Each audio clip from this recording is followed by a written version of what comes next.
ஆலயம் என்பது வீடாகும் ஆசை வைத்தார். ஆனந்த மாளிகை போலாகும் சேவை செய்தார். காகித பூவில் வாசம் இல்லை ரோஜாவை வைத்தேன்.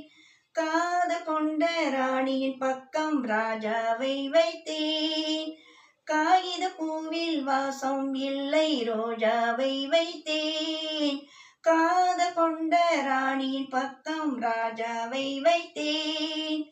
கண்ணாடி உன்னுள்ளம் கள்ளம் இல்லா பெண்ணுள்ளம். உன்னை கண்டு உறவாடும் பேதை என்னுள்ளம். அந்திப்படும் போது என் அழகிய வீடு பொன் ஒளியோடு மாணிக்க வண்ணம் காட்டும்.